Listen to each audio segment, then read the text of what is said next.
This world is loaded with mana, but unless you're an ancient dragon, you can't handle raw mana straight up. That's why every mage needs a filter called a mana heart circle. It usually takes months of practice to create it, even for adults. But that's not the case with our boy Dale. When his elf teacher explains the process and tells him not to rush it, he's already done it. She's totally floored when he shows that he really formed it. She just can't wrap her head around how this little 8-year-old boy who just started training managed to form his circle after only a few minutes. But forming a heart circle is just the first step. The hardest part is learning how to release the mana you've gathered. And that's where Dale shows he's a real prodigy.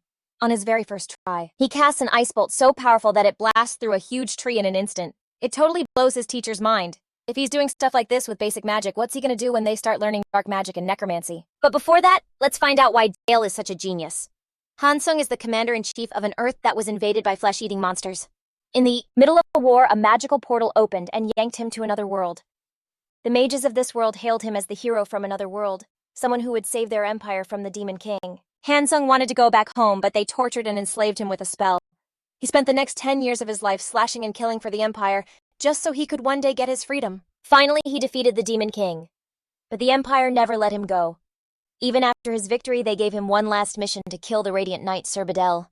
Hansung was like the empire's attack dog, and couldn't defy their orders because of the spell. In the end, he fought and killed Sir Bedell. But in a crazy turn of events, a blade was shoved into Hansung's back. He had spent years of his life being tortured to serve an empire that just killed him in the end. Count Brandenburg treated the hero from another world like a disposable hunting dog. The hero met his tragic end and vowed to never forget the humiliation he suffered. That same night, his spirit transferred into another body. Lady Elena welcomed this child into their world. The boy's father was none other than the greatest necromancer on the continent, Duke Saxon. Before his death, Hansung had stolen a stone of reincarnation. It was the only way to free himself from the slave spell. But he never even expected to be born into a noble family. Bro was ready to live a cushy life just so he could plot the ultimate master plan to get revenge on everyone who wronged him. Duke Saxon noticed the boy's strange behavior. The child didn't cry a single tear after he was born. The boy's father started to wonder if this was a bad sign. But fear not, because the nanny came to the rescue with her ultimate technique, the butt pats of doom. The same unbeatable hero suffered some serious torture at the hands of a nanny. On top of that, the boy's mother decided it was her turn to take a shot. While Hansung begged them to stop, his mom raised her hand, but instead of spanking him, she just gently patted him. It was the first time he felt a warm touch soothing his skin. Hansung had felt totally alone in this world until now, but this comforting touch made him tear up, and so he started crying in a way he never knew he could. Talk about the literal definition of making a grown-ass man cry. Studying non-stop ever since he was 4. The boy's father understands Dale's interest in magic. His wife pinches his cheek, reminding Alan of their promise. The promise to never teach the young boy the art of necromancy. She reminds him of their promise with a worried look, while Alan tells her not to worry, saying he's already prepared a different gift for the boy's upcoming birthday. A knock on the door grabs their attention. The maid suddenly pops right in with some shocking news about Dale's condition. Hearing this, the parents bolt as fast as they can to the study. Our boy is currently shaking on his feet, covered in a mystical blue aura wrapped around him. The boy calls out to his parents. Dale's mother scolds him a little and checks on his condition. Meanwhile, the boy's father is more analytical and can literally sense mana flowing in the air. Their child is only 8 years old, and yet he's already able to release a crazy amount of mana. The same father suddenly lets out this terrifying aura that looms over Dale as he asks if his son just released mana. Now our boy here knows he's about to get spanked to the moon and back if he doesn't make his dad happy. Even Dale didn't expect to release such an absurd amount of mana, and he knew that if he didn't answer quickly, his dad would whoop his ass. Surprisingly though, his dad over here smiles and actually pats his head, super proud of his achievement. He says it's a real shame he can't teach him necromancy himself, which our boy thinks is super weird. Bro is seriously ticked off because not knowing necromancy would totally mess up his revenge plans. The boy's mother tells him to go rest while the maids clean up. As he's running off, Alan and Elena share a peaceful moment. The boy's father has now figured out the perfect gift for him. Let's jump right into the birthday party because parties are always fun. A ton of people are gathered here. Nobles from all over the Noir Dukedom. They're curious when the little young master is going to show up. Some of them haven't seen him in a while. Or should I say the man of the hour is currently chilling on the second floor. Expressing peak introvert energy, Dale finds it a real chore to meet all these people at his birthday party. He wonders if it's because he was once treated like crap when he was a hero. Even now, being buttered up like some rich noble's son is a new thing to him. Recalling what happened the other day, Dale gets into the specifics of how his mana accidentally burst open. You see, he was actually reading records of his own past life as a hero. Despite the talent he currently has as the young master, it bothers him that none of it will amount to anything if his dad doesn't teach him necromancy. Dale started spying on his parents, wondering about ways to convince them, even thinking about asking to be taught directly. But that idea was totally reckless. and he knew it.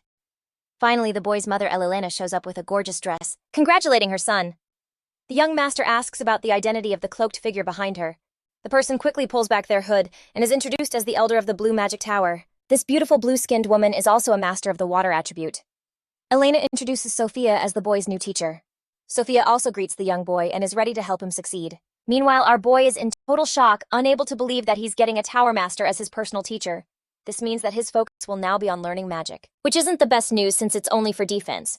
This shows him that Elena, his mother, really doesn't want her kid to learn spooky dark necromancy magic and become another corny third-rate copy of Sung Jinwoo. Anyway, Sophia wants to talk with the boy in private, and the young master agrees. They head outside into a snowy field, where the master of the Blue Magic Tower reminds the kid that he'll only be learning water magic from now on. Interestingly, Sophia senses that his heart isn't in it. She knows that he wants to learn something else. Her sharp observation stuns him for a second, while Sophia explains that it's obvious anyone would think Dale wants to focus on necromancy and dark magic. The problem is the current Duke's marriage is a well-known issue throughout the Empire.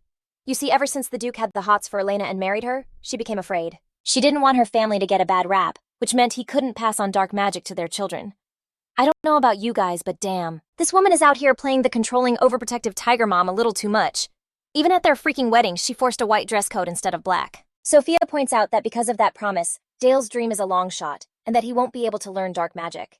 However, the wise Tower Master actually has a proposal. She's willing to convince the young master's mother as long as he does what she says. At this point, our boy is surprised that Sophia is okay with necromancy and the dark arts. After all, she's an elf who's all about the laws of nature, and the act of resurrecting the dead is seen as disgusting. The Blue Tower Master laughs, finding herself amused by the boy's words. She then asks what he thinks about priests who also resurrect the dead. She thinks that the idea of resurrection and necromancy are basically the same thing when you really think about it. From this conversation alone, Dale realizes just how wise his new teacher is. She's super open-minded and might be an excellent teacher because of it. Wrapping things up, Sophia decides it's time for their first lesson. She knows that Dale has already formed a small piece of his mana circle. So, his first goal is to expand it, turning it into a first circle. Dale is intrigued and thinks this approach lines up with his goal of learning spells. With Sophia's guidance, he places his hand over his heart, feeling a whole world open up inside him. This world is overflowing with mana, but the problem is only powerful creatures like dragons can fully harness the true power of raw mana. For human beings, they need a filter. This is known as a mana heart circle. The idea is to gather the pieces of the circle around your heart, rearrange them, and get them cycling. This way, a proper circle channels a flow of mana around the heart. Dale follows her instructions perfectly and totally nails it. The next step, she tells him to rotate the mana around his heart. This part of the process usually takes at least a month, so she tells him not to get discouraged. But here's the crazy part. This dude did it in an instant. The 8-year-old's successful achievement totally blows the Tower Master's mind. The same kid who had just started training already completed his first circle in just a few moments. From this revelation alone, it's crystal clear that our boy is a bona fide prodigy. A stunned Sophia asks him to release mana through the first circle. Following her instructions, he focuses on controlling the circle. He already knows how hard this process is for total beginners. Even in his first life, he was never able to catch up to the likes of Duke Saxon. The best he could do was use destruction spells that were engraved onto his body. But this life is different, since he inherited his father's pure talent, opening up the possibility to learn other forms of magic. Dale's focus is concentrated at his fingertips, channeling it to a single point on the circle. His past life's experience helps him form an icicle shard. Sophia watches with pique interest, noting how Dale has correctly crystallized mana into an ice bolt. The shot fires straight into a tree, blasting it to pieces. Sophia is utterly shocked once more. She thought his power would be weak because of his form, but this kid literally tore the wood apart. Her newest disciple's talent was completely out of this world. The Tower Master was in total shock, stunned at his ability to cast a perfect ice spell. The boy is confused and wonders if he made some kind of mistake. You see, the magic formula he used is way beyond the capabilities of a normal kid. Rotation is paired with acceleration and then compression. All 3 stages make up the golden ratio of a spell. Sophia witnessed the young master pull off a tremendous spell with insane effectiveness. Shaken to her core, she realizes just how precious his talent is. In the very next scene, this woman straight up gives her resignation letter to the Duke. Bro is shocked, unable to believe that a master of her caliber is calling it quits. Sophia cuts him off, revealing how the young boy used a terrifyingly lethal spell in his very first lesson. The Duke is stunned into silence. He's totally speechless.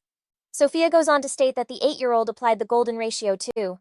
Long story short, she labels Dale as the perfect candidate to become the ultimate killing machine. The boy's father realizes that Sophia's defensive teaching style is totally incompatible with Dale's destructive nature. However, Sophia denies this and actually feels like she has to guide the boy's growth. Of course, even the Duke thinks she's crazy for trying to quit. Sophia gets serious and brings up the dark magic of Alan's family. She already knows about Lady Elena's marriage vow. However, a serious Sophia straight up calls them out on their BS for limiting Dale's growth, especially because of his insane talent. The young master is sneakily listening in on this conversation, but he can't hear anything important. He's worried sick about what's going to happen to him. Dale wasn't even trying to pull off such a powerful spell either, and remembers the pale look on Sophia's face when he did it. His biggest problem is that he can't control his spell's output, something he's got to work on for his own good. The boy's thoughts are interrupted by the sudden arrival of his uncle Helmet. The uncle is thrilled to meet the young master, while Dale is eager to hear about his travels. Helmet explains that he was away on his duty to protect the ducal family and defeat powerful monsters. Our boy quickly pieces it together that Helmet was fighting inside a dungeon. Let's step back for a second and understand how this world works. Monsters pour out of dungeons, and that's a death sentence for any noble's territory. Back when the Demon King was around, monsters rampaged and caused total destruction. Knights these days are sent on missions to make sure these monsters never overflow again. Their goal is to eliminate any that have escaped the dungeon. The territory of Duke Saxon is in more danger than usual, mainly because of Dale's past life as a hero. Even though he spectacularly defeated the Demon King, the boss's territory was left for the Empire to manage.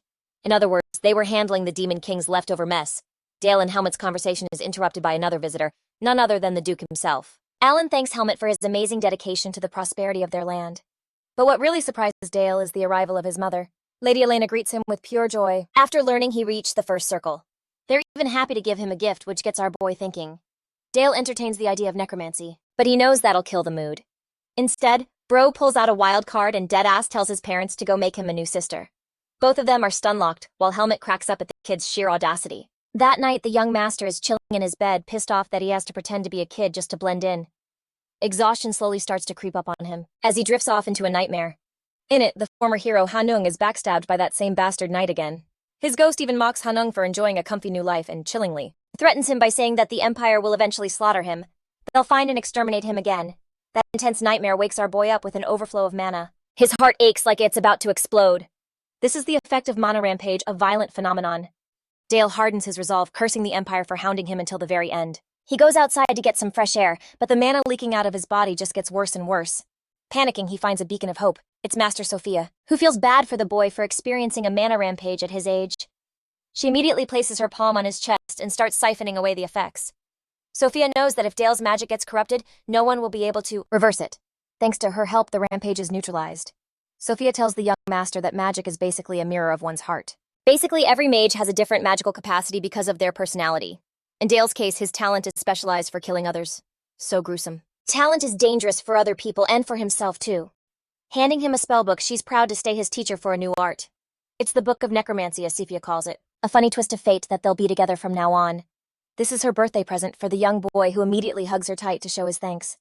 A few days later, we get a scene right outside the northern gate. Here, Sophia has brought him in front of some rabbits. She wants this exercise to be like the hunting trips Dale shared with his dad. Following her instructions, our boy preps a heavy-duty spell to send this poor rabbit straight to the Shadow Realm. His concentrated ice shard flies at an insane speed and vaporizes the rabbit's flesh on contact. A total execution. But Sophia notices something interesting. Dale had just taken a life, but he didn't even flinch. She reminds him of what she said earlier about how using the same spell is different for mages. The young master had no clue why that was. Sophia explains the idea of magic acting like a mirror to someone's soul. This also means it reveals a person's true personality. Sophia continues by bringing up magic names like Firewall. In reality, these names just help shape magic from a person's imagination. For example, the red magic tower values strength above all else. The blue tower emphasizes harmony. Both of them have a different philosophy that becomes their unique form of magic. Philosophy directly affects the spell, and it's the foundation of the magic system. There were also other towers like Noir White and Green. The long info dump didn't get a reaction from the young master. Sophia figured she was yapping a bit too much. Let's kick things up a notch with necromancy. Channeling its most basic spell, he gathers energy around the rabbit's corpse. Tendrils of purplish-black energy swarm the body. Then he helps the corpse with mana strings to control its power. Necromancy works with focus points over the head, the spine, and the knees. The strings act as the way to control it. Performing the spell perfectly, Dale earns praise from his teacher. They quickly move on to stage 2, which involves using an ice spell called Frozen Armor. Shooting an icicle path forward, he reinforces the rabbit with powerful spiky armor. This little dude is ready for war. Sophia checks out the armor's form and wonders how its defenses will hold up. Casting a bunch of ice spikes, she shoots a spiral of them straight ahead.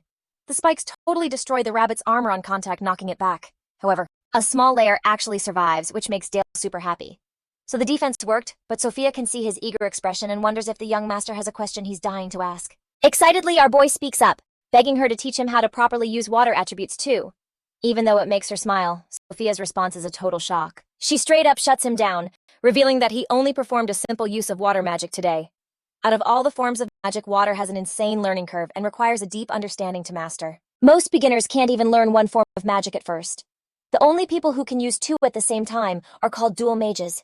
Even with our boy's insane talent, Sophia thinks it's impossible for him to learn two types equally well. In fact, she totally shatters his expectations for being way too cocky. Bro's whole world comes crashing down instantly. Because despite his amazing use of magic in his teacher's eyes, he's still a total amateur. The thought sends our boy into despair, and anyone would be crushed by that.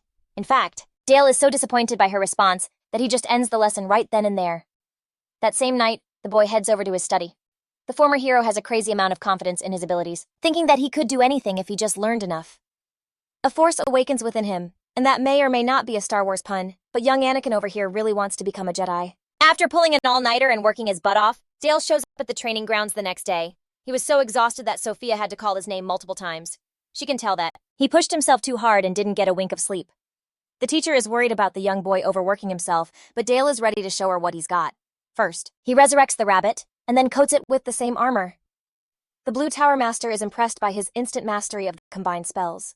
But a shocking development happens when Dale uses the same armor, detonating it in an explosion that shoots out ice spikes in every direction. Sophia is stunned because that first part was just an appetizer. The undead rabbit gives off fumes of purple before erupting with a purple energy blast. The rabbit explodes, shooting out ice bolts in every direction again. Sophia is so caught off guard that she has to throw up a defensive barrier to block them. When his attack ends, her face is totally blank. Dale doesn't even seem impressed, and reveals his newly learned corpse and ice explosion abilities. Using both attributes, he merged their effects together. He teasingly asks his teacher if he can be called a dual mage from now on. The elf just stands there totally baffled.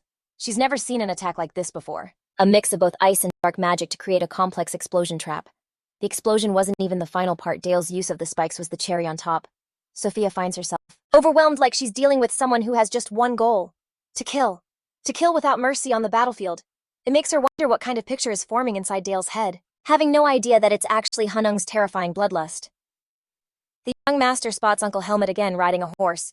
He brought his crew back after raiding another dungeon. Only this time it was a smaller mob of monsters. Helmet also praises the Black Cavalry for giving him some serious backup. The Black Cavalry is a special unit of lancers with a crazy dark aura. They're considered the strongest cavalry in the Saxon Duchy. Their leader, Knight Captain Helmet himself, is considered one of the 7 most powerful swordmasters on the continent. The young master totally respects him and begs to be taught some sword techniques. Helmet politely turns him down, so the kid wishes him a safe trip. With Captain Helmet gone, Sophia thinks it's about time they head back too. Later that night, Sophia reports Dale's use of dual magic in their recent training session. The Duke is, pretty shocked to learn about Dale's use of necromancy. While Lady Elena looks disappointed, Sophia went against her orders and ended up teaching the boy more than just water magic. She didn't want to limit the training and shared that the young master was interested in learning necromancy. After a short pause, Lady Elena speaks up. She's still strongly against dark magic and recommends Sophia just keep teaching him the water attribute instead. The Blue Master gives her word and assures them she'll take care of the boy. Before leaving, Sophia feels a twinge of guilt and turns to apologize to Lord Noir for breaking their promise. Exhaling, Dale's mom points out how proud she is of Dale's ability to wield 2 magic circles at his age. She thinks it's only natural for him to have so much talent, especially since he's their son. With great fear and disappointment, the Duke speaks up against his wife, revealing that he wants to teach Dale necromancy. He wants to train the kid to be his heir and a talented mage at the same time. It's his right to pass his magic down to his son, even though he feels awful about breaking their promise. Speaking out of concern, Dale's mom reminds him that necromancy is still seen as a bad thing by most people. That was the main reason she wanted to steer their child away from that same path. However, Lady Elena has accepted the situation and no longer cares what people think, allowing her husband to go on and teach Dale necromancy. The Duke is left speechless. Because only in a manhwa can a woman actually take responsibility. From now on, Dale's real necromancy training is about to begin. Funnily enough, in their first lesson, the Duke is super disappointed in Dale's lousy control over necromancy. Can't do squat because that's all Sophia could teach him at the time. They're currently in the magic workshop, a special room in the castle's basement. The boy's father brought him here to show him what real necromancy actually looks like. First, this guy summons a dozen books for his kid to soak up like a sponge. Dale's main focus is to understand the structure of every single living thing so he can control it effectively. Time passes as this poor kid has to absorb every book like a sponge, with the basics out of the way. The Duke guides him on how to use practical magic. Excited Dale was itching for a real lesson. Shortly after, he finds himself startled by a goblin corpse lying in front of him. The boy's father gets why he's confused. The Duke explains that talented necromancers set themselves apart by turning even ordinary soldiers into capable death knights. The goblin is an undead soldier, and he's curious to see how the boy will try to control it. Channeling dark magic into his hands, Dale hits his first roadblock. You see, controlling a rabbit is no big deal because it's so small. But a goblin is way more complex to use mana strings on. Dale's first attempt is a failed connection, but he keeps trying to force it, weaving the threads to control the puppet. He tries another approach, but finds himself unable to make the goblin move. Stuck again, the young master is cornered with no solution. His dad swoops in, praising the boy for making the corpse's body rigid first. However, the downside to this approach is that it limits movement. Demonstrating a real solution, the Duke unleashes his dark tendrils, swarming the goblin's body so efficiently that he targets its ribcage instead. Normally, ribs are supposed to protect a creature's organs, but a corpse doesn't need them.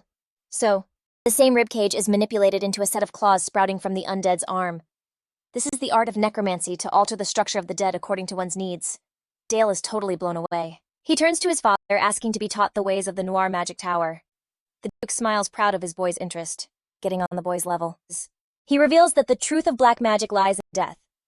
In order to become the best necromancer, you have to value the weight of life first.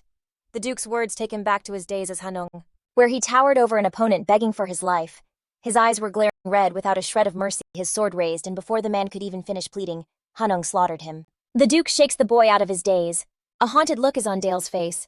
In truth, Dale realizes he's walked a path of carnage and blood, but in front of his father, he acts like he's completely fine. The young master's training was making progress every day, with the news of Duke Saxon teaching his son necromancy spreading across the empire like wildfire. The fact that he shattered his marital vow drew a lot of attention, and because of that, he's the center of attention among the nobles. They are all focused on Dale's progress, for better or for worse. A few weeks later, the young boy is fiercely training against his uncle. Their flurry of slashes continues until Helmet suddenly swings his blade near the boy's face. Shockingly, the young boy deflects it with a slam so powerful that Helmet's weapon is knocked away. The boy's uncle is impressed by his ability, while the young master understands that this was just a trick. Helmet dropped his weapon on purpose, but in reality it's actually because Dale used special sword techniques that could normally kill someone in a fight. Our boy's hands are all swollen up, but he still got the W, so that's good. Helmet is stunned by his swordsmanship, and wonders why the kid is focusing on becoming a mage.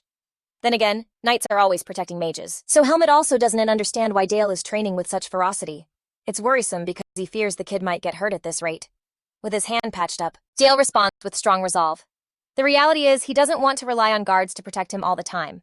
But that's just a cover. The sneaky little kid's real intention is to learn sword mastery from his brilliant uncle. Helmet laughs, calling it an excellent answer. They were having a nice conversation when Dale's mother chimed in. All of a sudden, the young master wonders why she's here in the Chile training grounds. Elena comes to check on his progress, and reveals that she's got some news to share. First, she brings up the birthday present that Dale requested. The kid doesn't have a clue until Bro remembers his demand for a little sister. Yeah. The Duke clapped her cheeks that same night, and what do you know? The baby's on the way. Dale is ecstatic hearing this news. 10 months passed. Lo and behold, a sister has been made. The young master struggles to believe that he finally has a sibling. Lady Elena even offers to let the boy hold the little one, much to his shock. Dale takes his baby sister gently, and surprisingly she goes all quiet in his embrace. In the comments for Papa Duke's commitment to the cause, the young master holds his precious sister in his arms, while the boy's father emphasizes that this is the true weight of life. This is what he needs to protect. And finally, it is time for his next lesson. Fast-forwarding to a scene with Master Sophia, she's teaching him some real combat training. It almost stuns Dale that he's being told to fight for real. The Blue Tower Master gives him permission to come at her with full strength. With that, the young master whips up a magic circle to prepare a spell, while his teacher Sophia eagerly wonders just how much the boy has improved. The first thing he does is shoot a bolt of ice right at her face.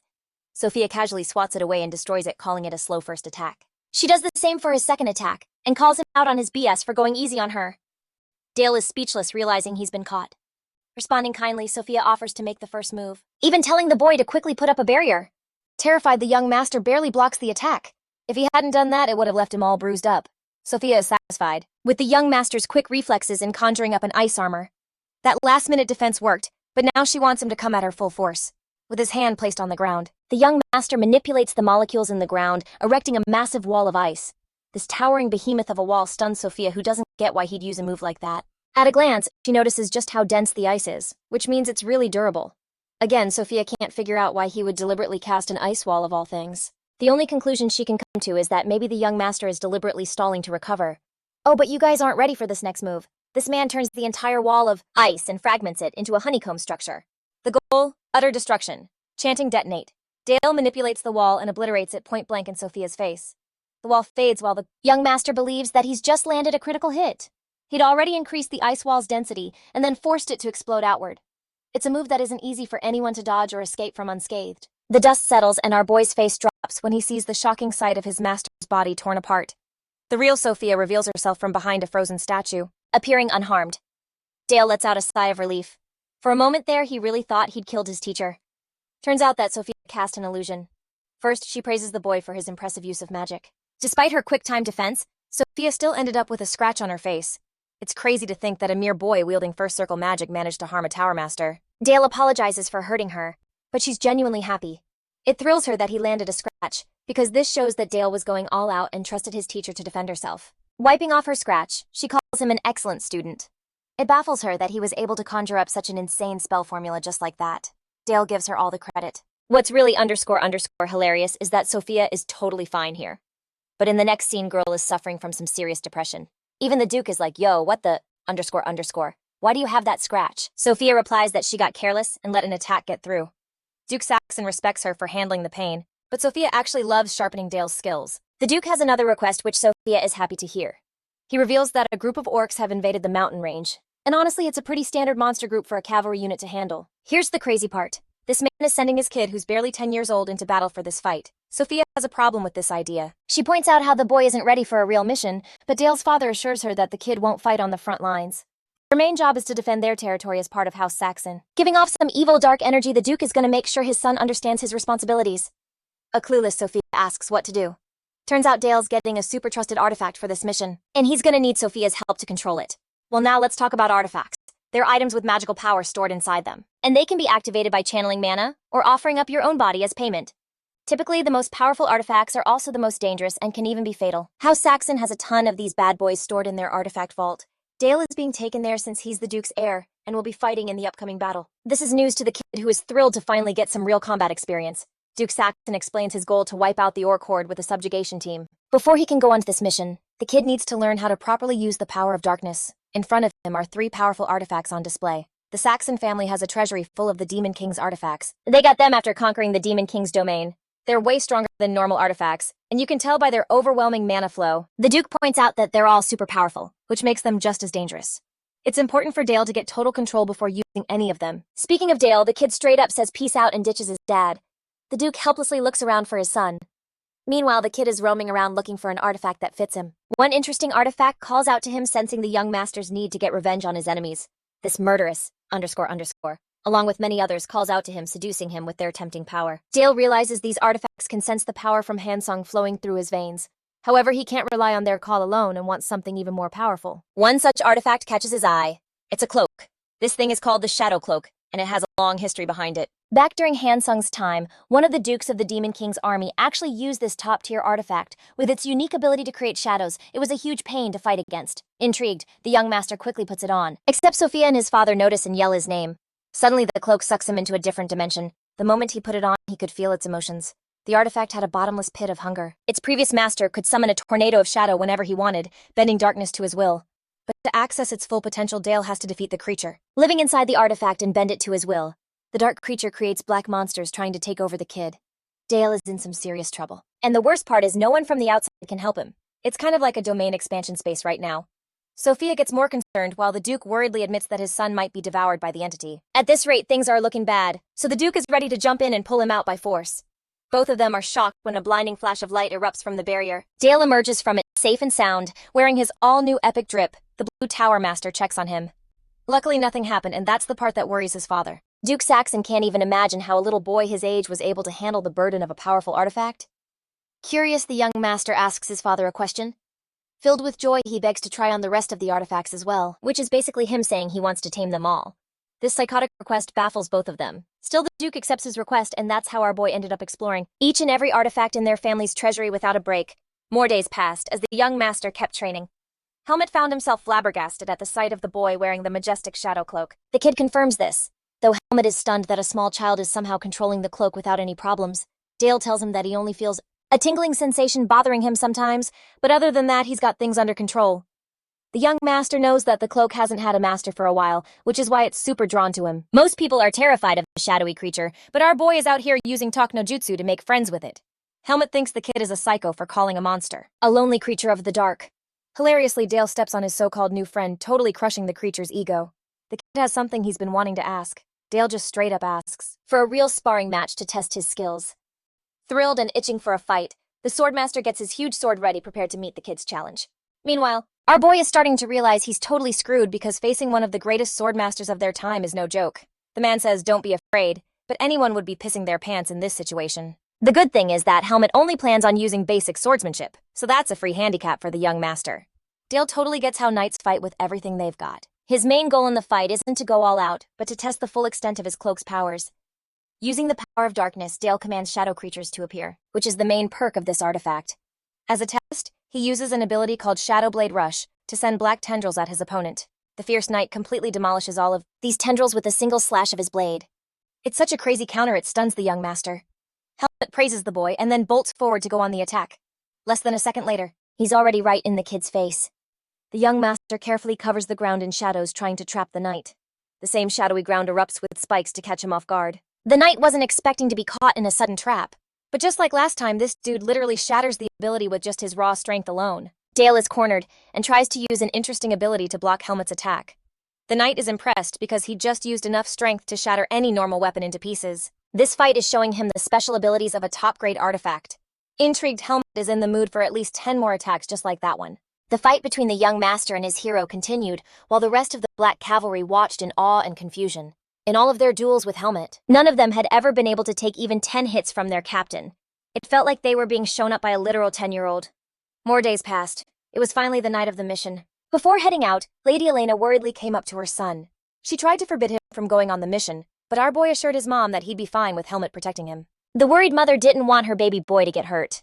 Dale assures her that he has to get stronger, so that one day he can lead the same dukedom his father commands. For the hard times ahead, Dale needed to put in the work now so he could protect his family.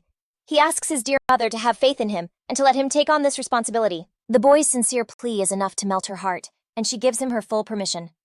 She watches him get on his horse. In the next scene, we're at the temporary base. Helmet has his troops ready with all the necessary gear, and they're good to go. The boy's father is also there and suddenly tells Dale to command the cavalry to march forward. The young master is confused until the Duke explains that this very same cavalry will be under his command one day. From now on, they're his knights. This is a huge moment for him. He's no longer leading as the hero Hansung. Instead, he's the leader of the Black Cavalry as Dale. And this time things will be different. Taking command, the kid addresses his brave warriors. With his hand raised to the sky, he roars for House Saxon to march. Shortly after the troops start moving, 250 men are being deployed alongside the elite ranger unit for the mission. The goal is to take out close to 1,000 orcs who have already crossed the mountains and are heading to the river to escape the cold. The Black Cavalry plans to lead the first attack by crossing the lower part of the river to ambush their target. The big obstacle is, of course, the deep, overflowing river. 250 men won't be able to cross it. For this, the ethereal blue elf steps up with her ice magic ready to create an ice bridge. Dale is happy to see her on this mission with them, even with her pacifist nature. The water magic creates a path forward, letting the group cross safely. She won't be helping them anymore beyond this point and wishes them good luck. Dale says his goodbyes too, but the moment he leaves, Sophia is touched by his words. She feels a deep sense of worry for her student and his safety. Let's head over to the orc base. Our group has already arrived, getting their flaming arrows ready to ambush the monsters. As the arrows are released, the orcs are alerted, and dozens of them collapse immediately. The rest of them explode with anger, while Helmet roars at his first 3 battalions to form a wedge formation. They lead the charge while the commander watches from above, asking for Dale's opinion. The analytical young boy notices the horses are moving at close to 25 miles an hour. The current formation is the lance formation, which is seriously amped up by each knight's aura. This attack is so devastating that the orcs won't be able to survive it. From the looks of it, even Dale admits that this fight is a complete blowout in their favor. While the Duke admits their cavalry's power is no joke, Helmet tells the kid to stay on his toes. They haven't won yet. In fact, this was just the beginning. Responding to the onslaught formation of the knights, the orcs make their own wedge formation, smartly blocking with shields. The commander admits this ambush won't be enough to finish off the orcs. The smart move here is to fall back and regroup for a second charge until most of the orcs are wiped out. He shoots a bright flare into the sky, which is the signal for the knights to retreat. The same aggressive knights who were just wrecking the orcs suddenly turned back and left. This is a total shock to the monsters. To take advantage of this opportunity, they take aim at the retreating knights with their spears. Unfortunately, their aim is a little too good, because one spear literally takes down a poor horse in a single hit. Pay attention, because this is a super critical moment for Dale, who's clearly shaken by an ally going down. The men behind him, who are total war experts, already consider the guy dead, even if he's just hurt. The defenseless knight can't do anything as an orc gets ready to finish him off.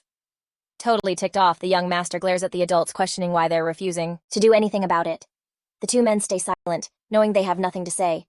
Right now, the knight's about to get torn to shreds, and Dale isn't fast enough to save him on his horse. Instead, he focuses inward, planning to use an ability to nail the orc with a long-range shot. The average orc has super thick skin, making it tough to damage.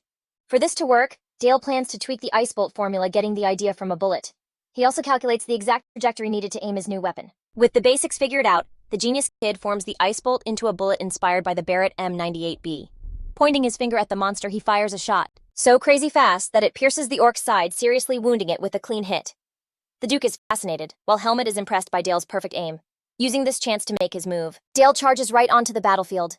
The Duke doesn't want anyone to stop his kid. In fact, his face is filled with pride.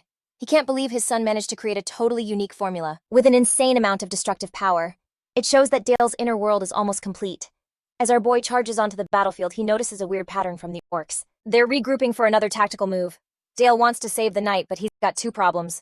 The first is no big deal. The second involves his original formula, for combat being way too long to actually use. He points out how simple math formulas like this super basic one on the screen are shortened to make things easier. In the same way, Dale plans to shorten his formulas too. This time, he gets his inspiration from the Ice 98 Magnum instead of the Barrett. Even though it still looks long, the clever young master is stoked to test it out. Using his ice magic again, he takes aim and totally obliterates the orc's head with an ice bullet. That piercing shot kills the damn thing instantly, while the helpless knight stumbles, wondering why the young master would risk his own life just to save him. Dale gets off his horse, telling the guy that he's safe now. He never wants to be the kind of leader who abandons his own men. Now that's a total slap in the face to his dad and uncle, if you ask me. Well, he better back up those words, because two more of these ugly suckers are closing in fast. Instead of ice magic this time, our boy uses shadows, covering the area in black slashes. This ability is called Shadow Blade, and it slices through everything in its range. Kinda like Sukuna's malevolent shrine. Heads are getting chopped off while the cloaked entity devours their bodies. This thing literally gobbles them up like their KFC, leaving only bones behind. The last orc watches in pure horror, realizing it's so dead. Dale laughs at its guts before wrecking it with an ice bullet. And just like that, the group is taken care of. Unfortunately, even after saving the knight, it turns out the guy's legs are broken and he can't move.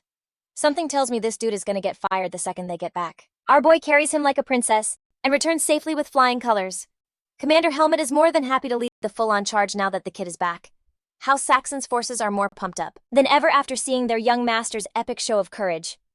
In the next scene, we find out that these guys basically wiped out the entire orc army off-screen. The mission is a success, but the Duke has some personal business with his son. In a serious tone, he asks why his son recklessly rushed into battle. The Duke's face is the most annoyed it's ever been, while the young master realizes his dad is actually chewing him out. Dale confidently reminds his dad of his own words, saying he'd lead the cavalry one day. His actions just now were just him living up to that promise. The Duke instantly calls out the kid's lame excuse. It's actually a real eye-opener for the young master, because he knows his father cares about his men. Wait, what? Dale fires back, asking his father why he just stood by and watched his own men die. The Duke explains that the knights who go into battle never expect anyone else to save them. They know the risks involved, but the kid argues that he should have still tried to save the poor guy. The Duke angrily scolds him, saying that his action just now created an expectation because he saved one person. The rest of the knights would now expect someone to save them too. This is a goddamn nuke of a point that actually clicks for Dale. The Duke wonders just how many knights he'll be able to save with that kind of mindset. Dale is left speechless while Duke Saxon reminds him that the knights train for this duty and that he won't step in unless he sees them genuinely hitting their combat limits. It's the kind of respect he gives to their cause. Unfortunately, Pops over here is hammering home some really solid points that the young master can't argue with. This simple truth was made clear to Hansung in his past life, but he ended up forgetting it. That being said, the Duke comforts his son, telling him how proud he is of Dale's fighting spirit. He wants to keep honing that spirit for the battles to come, with their discussion coming to a close. The subjugation mission is considered a success, and the group returns to the castle. Soon after, the story of a young kid charging onto the battlefield to save a knight reaches the people. These claims are now being blown way out of proportion. For example, people think Dale managed to kill 1,000 orcs all by himself. He couldn't escape the embarrassment while walking among them, but at least it made the people in his territory happy. More days passed as Dale's training continued in the training grounds. When Lil Bro was spotted by the knights, they sang his praises, and made him even more embarrassed. Helmet laughed and told the kid to just soak it all in. They raised their fists, hyped about getting even stronger. Their passionate spirit pleased Dale when suddenly a maid arrives to inform them that new guests from House Orhart have arrived.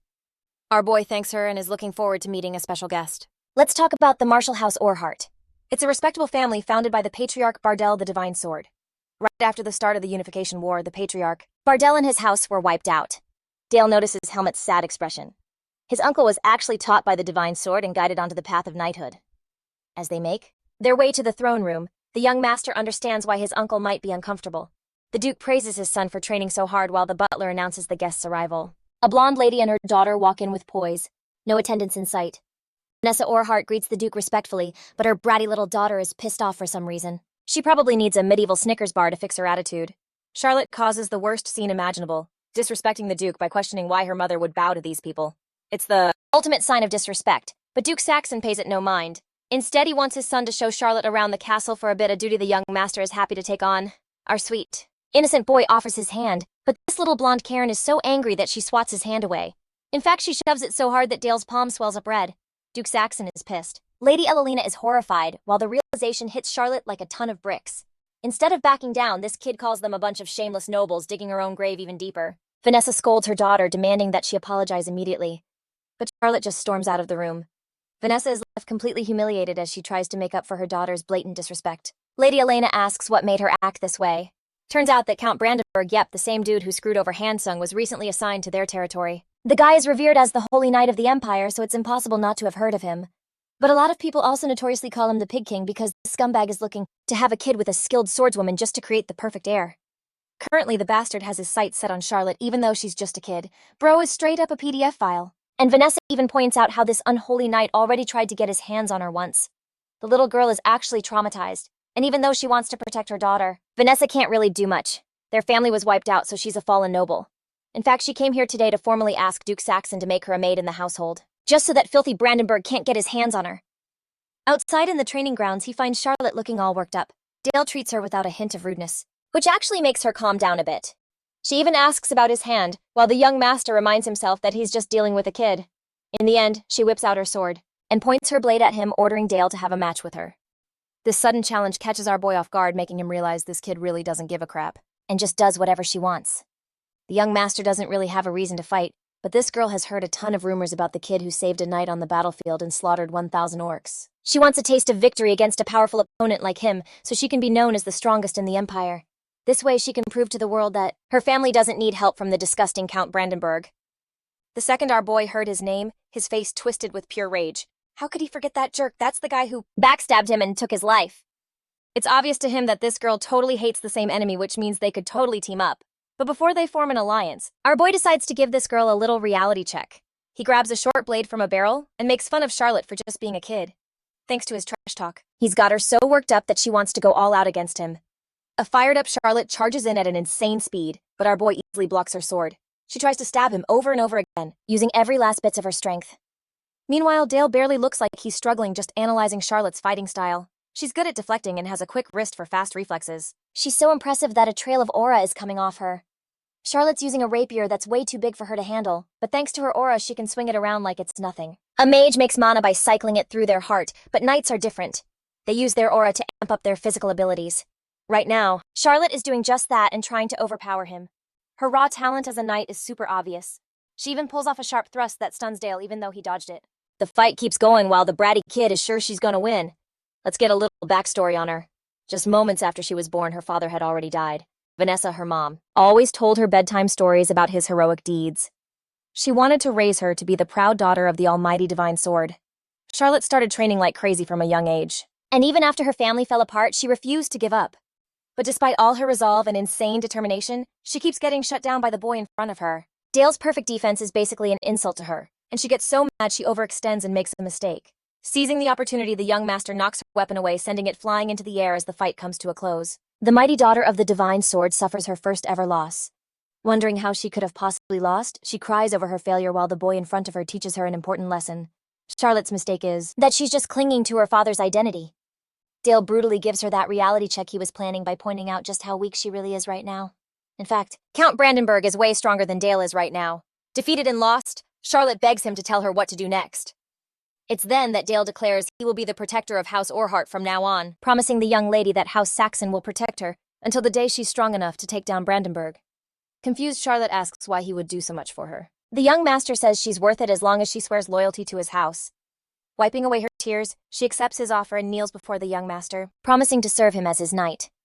Even though it seems like a silly childish promise, Dale could feel the powerful resolve behind it and understood how she felt. Afterwards, our boy went to his dad to officially tell him about Charlotte becoming the new maid. The Duke is surprised to see how the girl's attitude did a complete 180.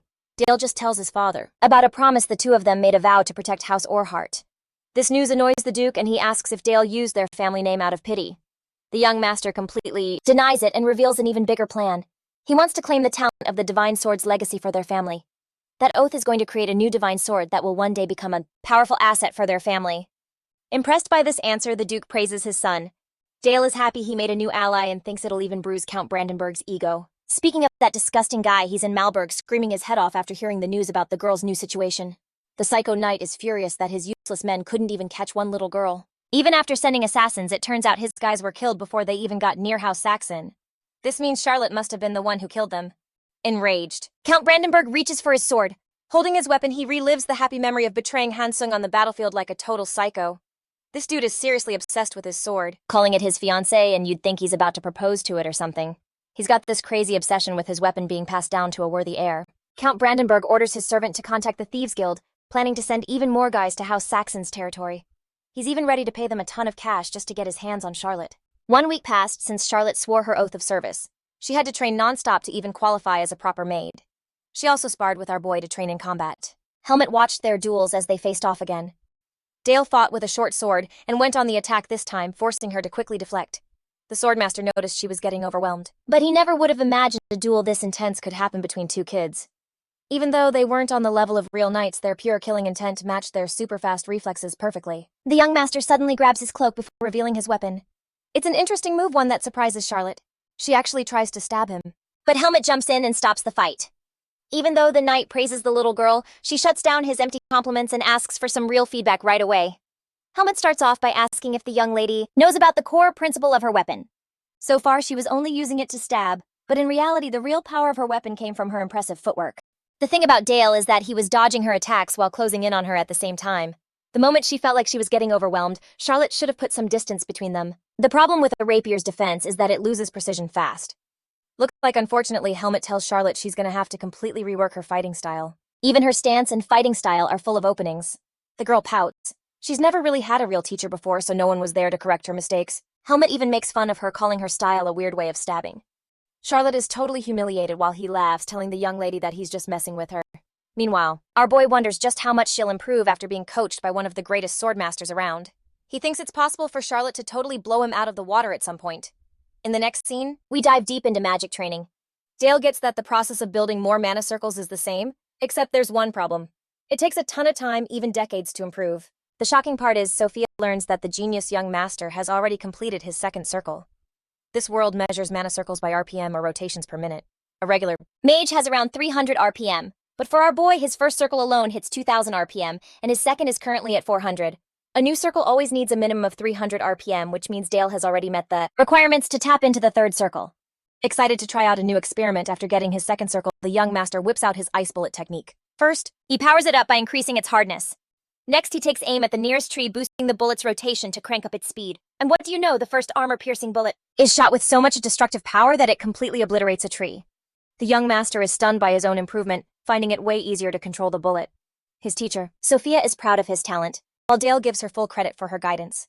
She even thinks about how this genius kid is full of surprises and always uses his power for good. His strength kinda terrifies her, but ultimately Sophia trusts him on a really deep level, hugging him as her proud student. Dale is caught off guard and finds it super awkward since he was a grown-ass man in his past life. Later that day, Bro finds himself a little flustered because of his teacher. He even starts wondering if Sophia really sees him as just a kid. And I mean, that's the obvious answer, my guy.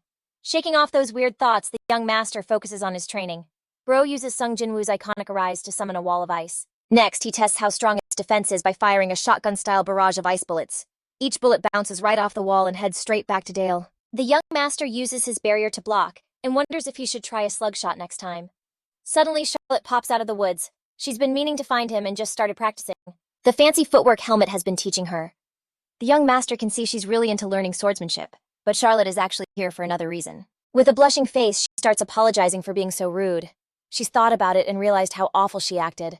But instead of cutting her some slack, Bro straight up agrees that she was a rude brat, totally crushing her ego. At the same time, he forgives her and asks her to just act casual with him like before. A little while later, they're hanging out. Charlotte gushes about the awesome weather, loving the wind during training. Our boy feels happy. Finally, he's found someone who feels the same way he does. Hilariously. Our boy's parents are already shipping these two while watching them. Lady Elena plans to keep a close eye on them and actually wants to help Dale figure out his feelings eventually. In the next scene, we're on the outskirts of the duchy. Elena shows her son what it means to help the poor. Every week, she makes sure to give food to people in need and helps them find jobs. Dale and Charlotte started tagging along with her this year. Suddenly, the blonde girl spots a crying boy begging for help. The boy's mother is in danger, and he desperately begs Charlotte to help. This is looking bad, and our boy knows they're being led into a trap. They don't even have any knights with them, and this alley isn't safe. The sketchy part is that the kid refused to get a grown-up and dragged Charlotte along instead. Dale scopes out the area. There's a guy from the Thieves Guild sitting on a roof. Immediately, our boy realizes they are being cornered by Brandenburg's men. The same kid who cried wolf suddenly pretends he has to go get his mom. He disappears, and a group of shady guys pops out to grab the kids. They don't care much about the kid, and are only interested in kidnapping Charlotte. But our boy wants all the smoke, while this stinky green-haired slimeball threatens to take his life. The young master declares his promise to protect the only daughter of the Orhart family, especially from these vermin. Their leader praises his childish chivalry and leaves his men to personally teach the arrogant kid a lesson. They think Dale needs a lesson in pain to learn what the real world is really like. Charlotte senses danger, especially since she doesn't even have a sword on her. The young master assures her that the situation is under control. In fact, it's the perfect chance for him to test out his top-grade artifact's newest technique. Two guys pounce at them from the front, two from the back. Before they could even make their first move, black tendrils start to wrap around their bodies. They slash at them, cutting through the shadows while Dale watches carefully. The thug leader is the only one who catches on and roars at his stupid men to dodge instead. Dale is impressed with this guy's observation skills, even wondering if he's a high-ranking member. They quickly dash away, but the one dude who tried to slash it ends up getting ruthlessly slaughtered. This is the newest technique Dale acquired after reaching the second circle. It creates parasitic shadows around his victims, ones that can move on their own and invade their bodies. For example, the guy who gets caught is literally devoured. His soul is sucked out until he becomes a creature of darkness. This dude is 10 times scarier than freaking Wolverine and is the size of the Hulk. I would be quitting my job if I were these guys. The undead monster is starving for breakfast while his buddies look on in horror. The leader sends them marching to their deaths to kill the beast. Even if he's the young master of the Duke of Saxon, one blade should be enough to kill him, right? So he lunges right in to corner the kid, trying to intimidate him by dancing around like some weirdo bird. Bro thinks he's Naruto and throws his kunai, acting like they're unstoppable. Dale casually blocks them and uses a 12-gauge buckshot to waste this guy. I mean, this dude is literally a slice of Swiss cheese now. Charlotte watches our boy absolutely dog-walk these amateurs. His pet undead monster is also wreaking havoc. By the way, that last attack was a bit of an exaggeration. If anything, the dude didn't really turn into Swiss cheese because of his thick aura. The dude still thinks he's got a chance, so he charges straight ahead. The result, instant Kit Kat treatment, just like Gojo Satoru. Dale walks up to his new pet, who is literally devouring a human body. The kid checks on Charlotte to see if she's doing okay.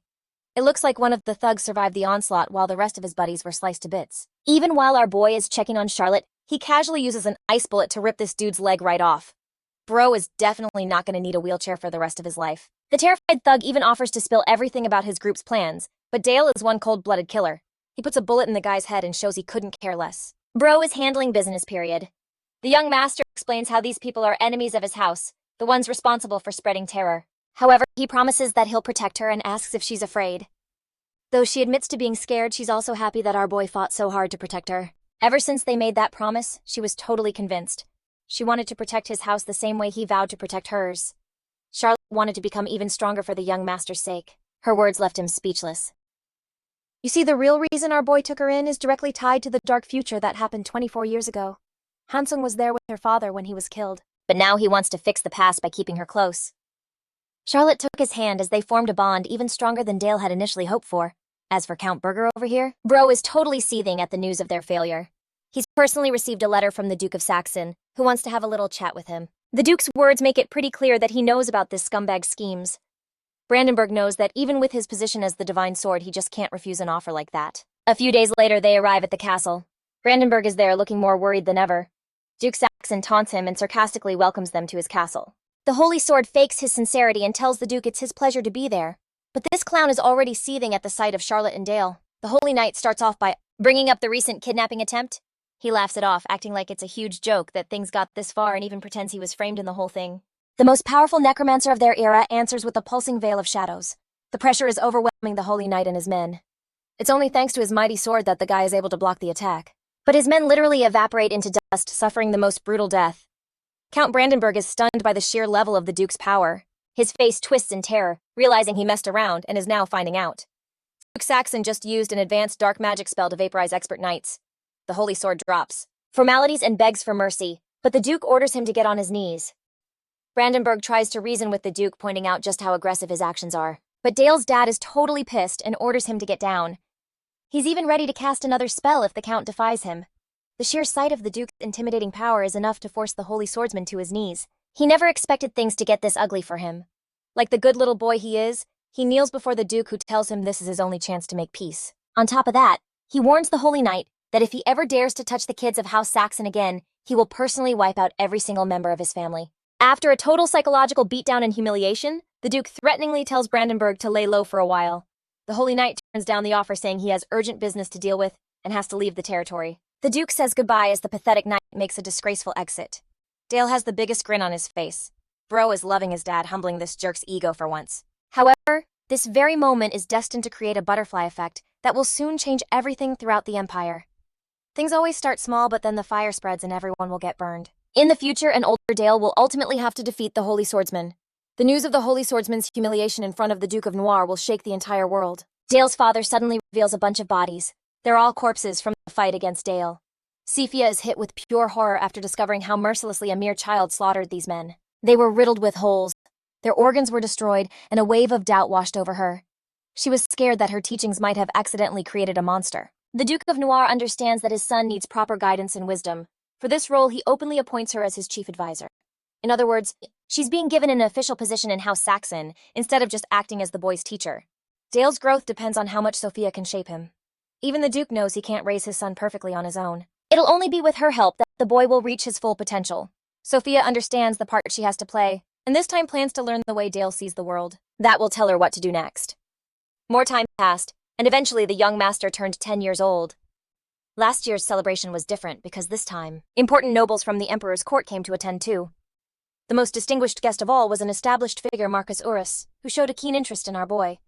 Let's rewind a few minutes. The nobles all around were impressed by House Saxon's party. The most important nobles from the capital were part of the Emperor's faction. These people influenced all the major decisions made across the Empire. It was crystal clear to our boy why these sneaky individuals came to his birthday. It was actually to warn House Saxon, a subtle message from the royal family, that they were watching, and that they wouldn't overlook what happened to Count Brandenburg. Well, the guy standing in front of our boy Marcus Urus is actually the one chosen to be the messenger. He's the one leading the charge on this secret mission, and casually introduces himself to the Duke's son. Lord Crimson is actually the master of the Red Tower, known for his overwhelming power. The Tower's whole philosophy is about ruling everything with an iron fist. That's also why they became ruthless leaders with insane ambition. Even in his past life, Hansung ended up getting tortured by the mages of the Red Tower. At some point, Marcus Urus greets the genius Prodigy, who's become the talk of the Empire. He even brings up the exaggerated stories about the young master wiping out 1,000 orcs. Dale takes all these compliments with a smile and tells the Marquis to enjoy the evening. A little later, he finds himself outside getting some fresh air. Like always, bro is a triple S-class introvert who hates being around people. In fact, he's more interested in training right now than celebrating. Then there's the risk of people discovering his identity. On his birthday, especially with sketchy nobles already spying on him. Suddenly, the young master hears a woman scream. He also hears a man trying to take advantage of the maid. Acting fast, our guy takes off to find out what happened. Turns out a poor maid from House Saxon is being assaulted by some fat slob who can't keep his hands to himself. This scumbag has the nerve to pull a knife on her, threatening to end her life. There's no one around to help the maid either, especially when they're all busy enjoying the party. Dale arrives just in the nick of time and catches the creep red-handed. The young master's unexpected arrival terrifies the red-haired fatty. The kid walks up to the sleazy noble who has the nerve to offer a learning experience to the Duke's son. He wants to use the maid as a prop to show the kid how grown-ups get it on. Dale is totally. He assures his maid that she'll be out of this mess soon and charges his magic circle with mana. The young master knows that this world follows a strict social hierarchy, so no one could ever imagine him trying to launch an attack. Dale shoots the ice bullet, which just grazes past the noble's face, scaring him enough to fall on his butt. Even with the hierarchy, the young master refuses to abandon his morals, even though he just assaulted a noble serving the emperor by giving him a nasty scratch on his face. The noble calls out the young master for his reckless actions. But Dale is done trying to reason with a pig. Treating him like the animal he is, he orders the man to get on his knees. The noble tries to defy the order, only for our boy to roar it at him again. Like father, like son, Dale humiliates the noble by ordering him to get on his knees and apologize to the maid. The scumbag is stunned by the kid's audacity, and sarcastically reminds the young master that he's a representative of the Empire. He even insults the maid, calling her a commoner, and saying that him kneeling would be an insult to the emperor. Dale corners him and sarcastically asks if the emperor also likes to mess around with women in his courtroom. The remark is so insulting that the noble shouts at Dale. Unexpectedly, the Duke shows up along with the other nobles. Lord Crimson is entertained by the scene and makes comments just to get on the Duke's nerves. Dale's father erupts in anger, roaring at his son. The young master announces that this man assaulted a maid of House Saxon. It's super disappointing that his own dad doesn't even take his side and instead sides with Lord Pro to keep the peace. Dale continues to threaten the snotty noble to stay down. It looks like he doesn't care about his father's orders. Instead, the kid stands up to the Duke, yelling about how their guests are supposed to act with honor even if they're from the royal court. But this red-haired creep broke his word and assaulted a maid disrespecting House Saxon. That's why he couldn't just let the scumbag get away with it. Hearing all this, Lord Crimson finally speaks up. He actually sides with the young master, saying it's shameful to assault a commoner maid of all people. To punish Pro, Marquis summons the flame and declares he's gonna grill him alive. The helpless bug makes a run for it, begging for mercy. But the master of that red magic tower is a ruthless dude, and his flames spare no one. They shoot toward Pro, scorching his body as he writhes in agony. The noble is burned to a crisp, while Urus praises the kid for speaking the truth, since it's the only way to get rid of the rats in the royal family. Lord Crimson is really looking forward to Dale's future, but this just shows how scary this guy's power really is. After a while, the commotion died down. Nobles from the royal court left House Saxon. Time passed, and eventually Eve came to wake up the young master. He thanked her for her help, but Eve got all flustered and looked sad. Dale asks her what's wrong, and the maid thanks him for being so brave. She says she's truly grateful to serve him. But that's not all she wants to say, and the young master can tell just by looking at her. Thanks to his experience dealing with two different worlds, he can tell when people are hiding something. Dale just thanks her casually, remembering that as the oldest son of the family, he has to act with honor as long as it helps his goal of destroying the empire. Anyway, his father summons him to his office right away. He's starting to get a weird feeling about Dale's recent behavior and is questioning the kid's decisions, trying to understand the Duke. Dale asks what's wrong. He drops a truth bomb explaining how the hero from the other world ended up dying alongside Bardell. If that hadn't happened, it was obvious the next hero would have come from House Saxon. This fact literally shocks his father, who denies it completely. Dale just states his conviction plainly, revealing that he actually heard about the Empire's plot against House Saxon in his past life. The Empire purposely backstabbed Hanung the hero, knowing he'd become a problem if he joined the other side. Even though Hansung totally defeated the Demon King and brought peace to the world, the Empire failed to get rid of the Demon King's territory. Instead of getting rid of the territory, they started turning it into their own private land. They even demanded sacrifices from the Saxon Duchy's cavalry to help them out, and offered the land to the Duke. Their problems will never end, especially since the evil in that land hasn't been wiped out. What's worse is that the family's reputation is seen as evil. People call them the House of Darkness. The Empire ditched its own hero and will eventually move against House Saxon to get rid of any threats. Dale's sudden confession that the Empire abandoned the hero stuns his father. He points out that these are just his own theories, but in reality, he's speaking from his own lived experience. In the official records, it says the hero died fighting with the divine sword. The Duke is blown away by the kid's deep knowledge because only a few people know the truth about the hero's death. Dale pushes his theory, claiming that if he's right, the Empire is planning to screw them over eventually too. They're a conquering force that slowly takes over weaker nations. The 10-year-old's words of wisdom leave his father speechless. Looking for the kid's insight, he asks him for advice on their next move. Dale points out one simple fact: they can never cooperate or coexist with the Empire. The only logical conclusion is to destroy the Empire before it destroys their house. Now that's a bombshell his dad was not expecting at all, hearing such crazy words. The Duke gets serious, asking if the kid even gets how crazy his suggestion is. The young master admits he's not asking to build a rebel army overnight to take over the Empire. Instead, he's looking 10 years down the road. The resistance groups are already giving the Empire a major headache. Then you've got vassals like the Duke who are already worried the Empire is going to stab their house in the back. Plus, the economy is a wreck and bandits are popping up everywhere. In about 10 years, there will be enough groups and forces ready to team up with House Saxon to take down the Empire. Dale went over every single detail of his plan with his dad for hours until the sun went down. Finally, he asked what the Noir Duke thought. At first, he was totally speechless, and then the guy just started laughing. He let out the biggest, most carefree laugh ever, admitting how proud he was of his son's skills. It was obvious his son could see things in a way he never could. The Duke wanted to see the kid as more than just his son. In fact, he officially named the boy his one true heir, the one destined to lead House Saxon when he's gone. Dale is proud of what he's accomplished too. He'd worked super long and hard for this moment, the future where he could bend the house to his will was finally within reach. His dad gave him a total green light to say whatever he wanted, letting him sway the family's decisions. Dale knew he was now standing on equal footing with his old man. His first order of business, he asks to take the tower trial in Necropolis. And make no mistake, this trial is no joke. It's a game that decides a person's rank. among other mages and the guardians of the magic tower.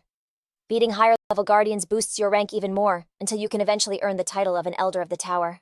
The ones who make it all the way to the top are given the title of Magic Tower Master. The Duke is cool with this decision, but he's worried for his son's life. The tower is a huge risk for anyone who tries it, especially since Dale hasn't even completed his third circle yet. The kid says with total confidence that he'll master the third circle soon. Normally, only a mage in their 20s can pull that off. Even for a genius like Dale, it's not going to be easy. But the kid is dead set on this decision for the good of his house. First, he's going to conquer the tower trial and prove how strong he is to the whole world. That way, nobody can question Dale's authority as the heir. The Duke realizes his son is clever and wants to keep up a killer reputation in front of everyone. Smiling, he puts his trust in Dale's judgment, which makes our boy light up. A few days after their talk, we arrive in the City of Death. Escorted to the city, the Duke of Saxon gets out of the carriage and is greeted respectfully by everyone. Next to him is his mini-me Dale, who realizes he's about to get his butt kicked by this insane challenge. The people here are already hyping up the Duke's son, the young master with unmatched potential in the Empire. But some are already trash-talking the kid, doubting what he can do. They even call Dale's skills a joke, refusing to believe this kid is on the same level as the cavalry knights. Velic, an academy graduate, thinks he's hot stuff, and a favorite to win the trial. The Duke and his son are welcomed by Eris, an escort, and an Elder of the Tower. She handles all the administrative stuff when the Noir Duke isn't around. Dale's dad tells our boy that she's going to be looking out for him during the trial. Dale follows Eris and finds out about the 59 other academy graduates who are about to take this trial with him. Revealing the arena, she shows him the candidates who will be his competition. It's a massive coliseum filled with some impressive-looking people. Next, Eris goes up to formally welcome the contestants. She's the host, so it's her job to explain the first stage of the trial, starting by explaining what the life necklace is for. The trial will basically be a battle royale where life points decide the winners and losers. The necklace will protect the wearer from a spell's full damage, but if a candidate gets hit clean by an opponent's spell, the necklace will activate its shield and pretty much confirm that candidate's elimination. In other words, one good hit and your opponent is out of the tournament. The attacker who lands the hit gets a new point for their own necklace. Anyone with 3 or more points moves on to the next stage of the tower. Finally, no artifacts can be used during the trial, which means our boy can't cheat his way through with his all-powerful cloak. Dale thinks about the rules and realizes it's the easiest way to weed out the weak contestants in the first round. He glances over to his side where a bunch of candidates are calling him a monster for hitting the third circle at just 10 years old. They've already decided to target the young master first. Some of them even make fun of him, wondering if they're allowed to beat up a kid during the tournament. As competitors in the same tournament, they'll have to take him out. Dale just smiles. Bro is ready for all the smoke.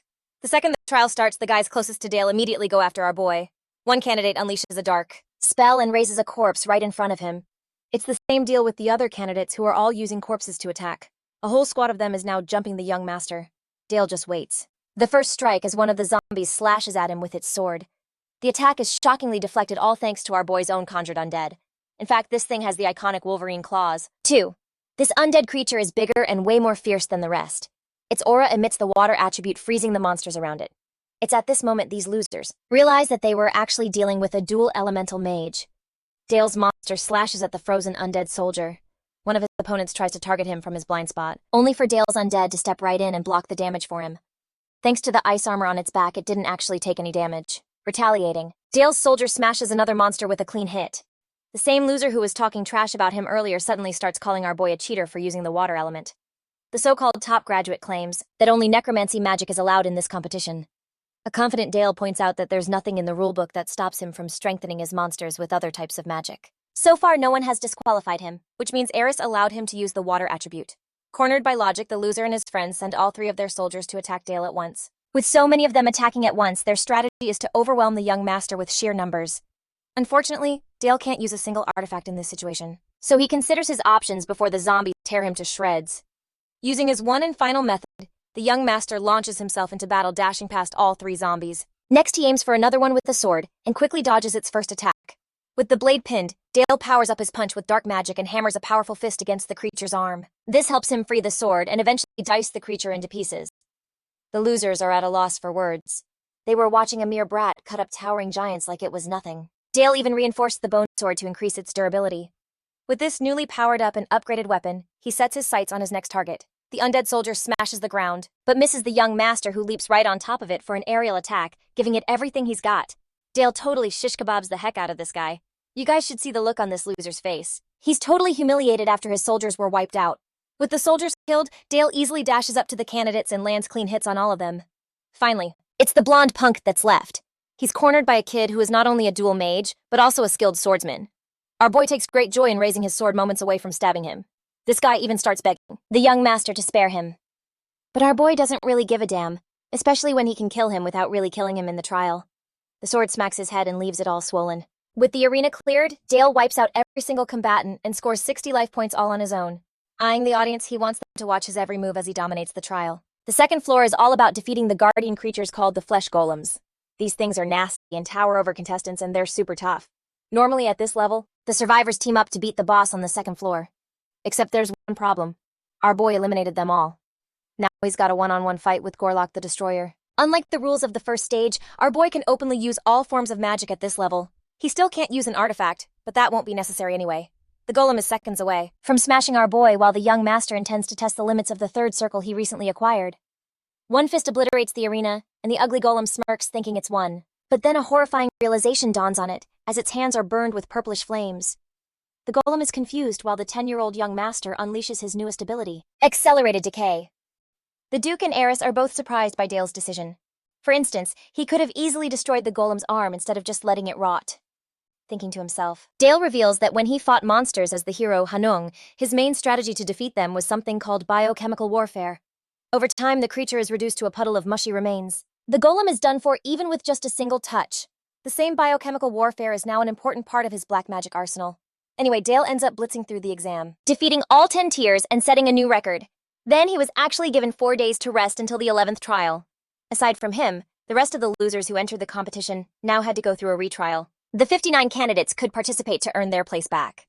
That same night, Dale finds himself staring at the fountain when his teacher Sophia shows up out of the blue, congratulating him for doing so well. He credits her for his success, a confession that makes her really proud.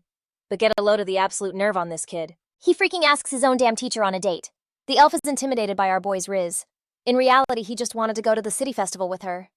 Sophia agrees to his request, and he's totally overjoyed. She's blushing from the way he asked her out. Still, she's wondering if the little guy even has any idea what a date is. In reality, my guy is internally dying of laughter, knowing he totally messed with her head. Let's head up to the festival in the City of the Dead. Sophia and Dale are taking a walk together. The young master seems to be doing just fine even after his grueling trial. He's also enjoying the 3 days of rest he earned. After walking in silence for a bit, Dale and Sophia admire the gorgeous full moon. By the way, in Japanese culture, calling the moon beautiful is basically a way of saying I love you. Anyway, the young master is struggling to start a conversation with his teacher, but at the same time he feels totally at ease. He's always felt safe with her. She's the only one who trusted him from the very beginning. A part of him even wanted to get closer to her. I don't know about you guys, but damn, this is taking an unexpected turn. Before Dale broke past his third circle stage, he thought about his teacher's advice to confront his inner world. The only way to surpass his limits was to push past the limits of mana overflow for his second circle. Only after enduring the pain of a mana rampage could he finally tap into the power of the third. But that also became a huge hurdle for our boy. He always remembered the sting of betrayal, but then he found himself transported to an empty frozen white space. Hansung was experiencing his true inner world in meditation, a world of realization where he had to face his fears. His inner world had always been empty, a hollow place where no one could help him. Sophia became the first person to truly connect with him on a deeper level. Bro is straight up calling her the light of his world. 10-year-old RZ is going nuts over here. In a shocking turn of events, Dale confesses his feelings for his master. Yeah, unlike that whole dumpster fire with protagonists taking a gazillion years to confess, this kid did it in a single chapter. Sophia is seriously freaked out by what he's implying. But this boy is going all in. Bro repeats himself, stressing that he really likes her. The elf kinda takes it as a cute student crush and gives him a hug. She thinks it's just a student's crush on his teacher, so she returns the feeling in the same way. It's funny because in his head, our boy is totally loving the cheat codes of his second life. As more days went by, the rest period ended. Dale showed up for the 11th trial huffing and puffing. The freaking hilarious part is that this dude actually meant it when he said he loves her like for real romantically. It pisses him off that she just saw it as a childish confession. Dale faces the trial and puts his love life on the back burner. This time he's in a one-on-one matchup. The young master's opponent is a third circle mage, Albert Rosenheim, and he isn't planning on pulling any punches for a kid. The best part about this stage is that it allows artifacts and even mage strategies. The necklace won't guarantee anyone's safety this time either. With all restrictions gone, our boy is planning to straight up curb stomp anyone who stands in his way. The duel begins, and the second it does, Albert sets off a point-blank explosion. He reminds the young master that he isn't an amateur like the others he's faced. His next attack is called the Dark Arrow, which honestly reminds me of Gilgamesh's Gate of Babylon from the Fate series. Our boy is totally fine, by the way. All thanks to his fancy cloak. but the arrows might be a real problem. Albert drops those arrows, like explosive scatter bombs totally tearing up the arena. Meanwhile, Dale leaps away to dodge all of them, getting far enough away to avoid the damage. The thing is, this guy totally broke the rules when he attacked the second the duel started. But the fact that neither Eris nor any other judge stepped in suggests they're actually interested in finding out the young master's true strength. That's part of the reason he hates the ever-loving heck out of these mages. Albert loves taking control and acts like Sung Jin-woo summoning his undead army. Bro is out here giving some edgy monologue acting like he summoned Baru or something. Even Dale is cringing at the whole announcement. At the same time, this guy is no joke. His soldiers are faster too, cornering Dale with their attacks. Acting like some edgy third-rate corny anime villain, Albert loves forcing Dale to just dodge without being able to fight back. However, our boy uses some spells at just the right moment, knocking down all 3 soldiers at once. The unimpressed Albert just mocks the kid, calling him trash. He'd already set a secret trap inside his zombies, a spell called Death Explosion. The same soldiers exploded in a purple blast, sending the young master flying. This grown-ass man is announcing his cringy victory over a 10-year-old kid. His expectations are shattered when he realizes Dale has completely vanished. Only his voice can be heard. A voice that calls him pathetic for cheating against a kid. Helpless, he looks around trying to find him. Dale escapes into the shadows and reappears from behind, commenting on Albert's confused look. He even compliments the third circle mage for his hidden sneak attack, which Dale escaped using his wraith transformation. Our boy confidently declares that a cheap shot like that won't be enough to beat him. As for Albert, he's already trapped in shadow vines, ready to feast on his flesh. They're begging for Dale's permission to devour him while the young master just watches with a smile on his face. The dark entity appears with huge gaping teeth after getting permission to eat. The spectators are totally horrified as the creature wraps Albert up with its vines before they totally ganged up on his body. Begging to be spared, Albert is finally let go after he's defeated. With him knocked out cold, Dale is officially declared the winner of the duel. He walks out of the arena, curious about his next opponent. His competitors are so dang terrified that they surrender immediately. From round 3 on, Dale just got free wins, without even having to fight. All of them forfeited their matches, except for one last fight. During the trial, the young master totally mastered the 3 magic circles. By the time he reached tier 20, he finally met an impressive opponent. Meet the most intimidating undead on the planet, the Headless Knight. This creature is actually a creation of one of the Tower Elders. It's a powerful creature, way stronger than anything our boy has ever faced. In fact, people are saying he's an opponent not even the young master can beat. Dale loves surprises and plot twists, so he's just waiting to see what happens. His insane control over darkness intimidates everyone. The same Headless Knight that tried to challenge him is now kneeling to serve its new master. Bro folded without even putting up a fight. The young master watched the knight get tormented in its own mind. A sword twists in its chest as the knight instantly takes itself out. The fight is over. The knight literally couldn't handle betraying its old master, so it took itself out. Dale is getting such a kick out of the whole scene that he completely forgot about how everyone else was reacting. These people were left speechless. They had never seen a dark creature act like that before. This was a direct confirmation that the 10-year-old was as strong as one of the Tower Elders. Dale walks away proudly, having proven himself to everyone. While he's heading back, everyone else wonders what his next move will be. If he goes back now, it means he won't be able to climb any higher. But the young master doesn't actually want to finish the trial at all. He already got what he came for. And if he went past this level, he'd be risking his life against terrifying monsters. So the trial finally came to an end.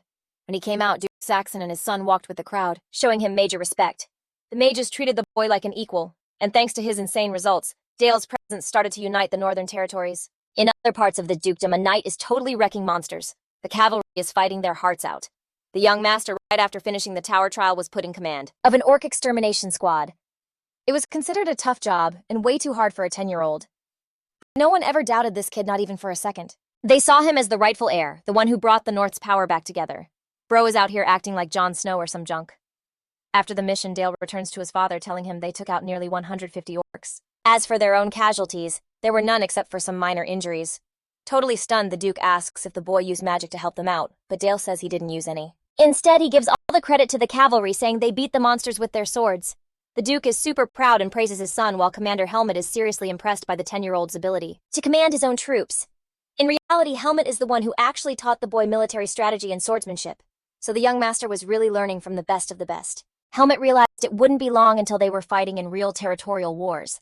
The thought of these wars got Dale all hyped up since he wanted a new challenge for himself. It's been a while, so let's check in on Charlotte's progress, who's gotten faster than ever at fighting our boy. Her precise rapier strikes are harder to dodge, but Dale takes every chance he gets to fight back. She still defends herself well, while Dale overwhelms her with a ton of attacks.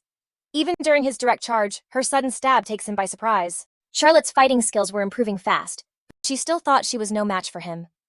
He's currently a third circle mage, someone who even passed the 20th tier of the tower. People were hyping up the young master's achievements so much that even Charlotte got sick of hearing about him. Dale laughs and tells the blonde girl that her time will come and that she's destined to get way stronger. In fact, he was already impressed by her compared to a normal 10-year-old. Charlotte took that as a put-down and didn't like that he was treating her like a kid. Hilariously, Dale admits to her that he's already an adult, which she just takes as a joke. After training, our boy sits at a table with his uncle. Sir Helmet teaches him a new tactic, called the hammer and anvil. During a battle between two armies, the cavalry's goal is to break through the enemy's flanks to corner them from every direction. The infantry in this case holds the line against the attack. The hammer and anvil tactic gets its name because it's all about the cavalry's offensive power. Meanwhile, Dale thinks about how similar war is in both worlds. Interrupting their lesson, the young master asks for an update on Charlotte's training. This makes the knight pause and think of a response. Even though she might not hold a candle to Dale's talent, but on her own she's a force to be reckoned with. Now that she's established her foundation, she is on track to inherit aura cultivation. But there is one major problem with all of this. Dale already knows what his uncle is talking about. It's all about Charlotte's rapier style compared to their cavalry swordsmanship. See, mages are supposed to refine magic circles, but knights level up using cultivation techniques and aura. Mages build magic towers. Knights form orders by passing down their techniques. The Black Cavalry of Noir are basically like war chariots. Their main combat style is to just crush enemy forces on any battlefield, relying heavily on raw firepower. That's the problem, because her sword technique is all about speed instead of strength. Her style is flexible and free, and thanks to her talent, she might make it into the ranks of the 7 swordmasters, but she won't go much farther than that. She'll never be on the same level as the first sword, the strongest guy to ever hold a sword. The divine knight Bardel himself, Charlotte's father. Unfortunately, the lost art of the Sword of Blossom is gone lost when the Night Nation fell during the war. Dale wonders if it's really been vanquished from the world for good. After this talk, the young master's training got kicked up a notch. He had to juggle multiple responsibilities, and his reputation grew because of it. Finally, the big moment arrived for him to show off the results of his progress. One day, the Duke gets an invitation for a territorial war from Baron Parker. The noble wants to challenge Duke Noir for part of his mines. Dale knows the borders in this world were pretty much undefined, unlike in the modern world he was used to. At the same time, the fact that a low-tier noble decided to challenge a high-ranking one seemed insane. But there was a secret to it, too. Count Brandenburg had actually backed Baron Parker's claim. He even sent an insulting letter saying that he would help the Duke if they gave up some of the mine's profits. Dale is ticked off, but also hyped that this idiot still hadn't forgotten the humiliation his father served him that day. The young master is stoked to give Brandenburg another reminder. Ever since that day, Brandenburg had a hard time getting over the humiliation. So instead, he decided to settle things by using another low-rank noble with beef against the Duke. Disgusted, the young master volunteers to command the knights in this battle, only to get shot down by his father immediately. The Duke thinks the boy is way too inexperienced for this fight. In fact, he even scolds Dale for saying something so foolish because a conflict between people was totally different from a fight with monsters. Next, the Duke assures Baron Greenbelt that he'll protect his territory. Even so, our boy is bummed out by the refusal. Later that day, he's training himself to exhaustion in front of Sir Helmet, wondering why his father thinks he can't handle a mission like that. Helmet advises him not to pay any mind to the Duke's words, because he must have his own personal reasons for it. Besides that, the Knight Commander brought a gift for the boy. It's a chessboard. We're about to see the next Magnus Carlsen in the making here. Folks, the funny thing is, this game is different from the chess Dale knew in his past life. It's called a war game, and it's all about strategy and real warfare. Helmet knows it has a bunch of complicated rules. He was planning to teach the boy all of them, but the young master quickly grabs it and runs off. Dale's mood instantly shifts from sad to excited. He brings the board to his father. His goal is to challenge him to a game of strategy, and if Dale wins, he gets to lead the territorial war for their family. The boy is so rebellious, even after the Duke told him to stay out of it. Dale argues that war is a clash of minds, not just a test of strength. That's why he wants his father to test him in a single match. The challenge is bold. Sir Helmet jumps in to try and de-escalate the situation, but the Duke suddenly stops him. He actually accepts Dale's challenge, earning a smile from the boy, and if his son loses, he won't get to participate in the war. The strategy game between the two of them begins. Helmet watches them trade moves. His jaw literally drops in shock at Dale's eventual victory, who has the Duke cornered. Even though the Duke actually gave himself a handicap with some of his pieces, it's still impressive that Dale managed to win 2 matches against his father. Now that he's won, the young master has earned the right to participate in the territorial war. He even claims that he learned the game many years ago by studying it in a library. But this was a total lie. Dale didn't know a thing about it, but it was the only way he could have salvaged the situation without looking suspicious. With his defeat, the Duke plans to keep his promise, rewarding his son with full command of the knights in the upcoming fight.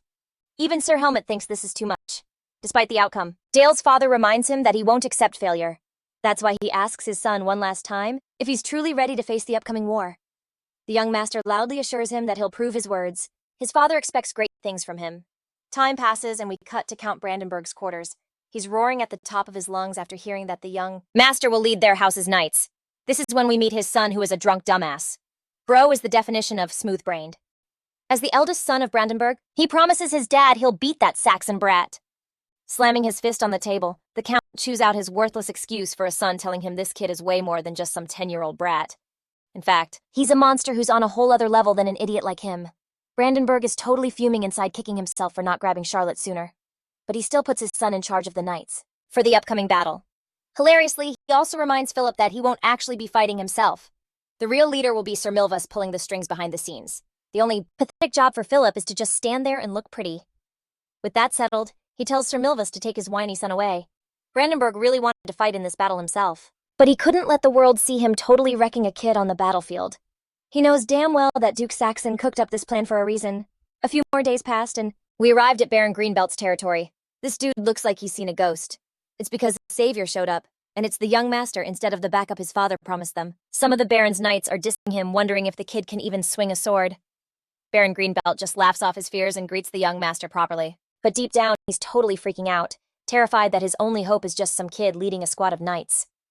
Greenbelt welcomes the boy inside, but the kid turns him down flat. Greenbelt is shocked that he said no, as the young master raises his sword and puts it right to the Baron's neck. Dale says he wants to check out the strength of Greenbelt's forces for himself first, so he cheekily demands a duel with the strongest soldiers he's got. A voice shouts out from the crowd.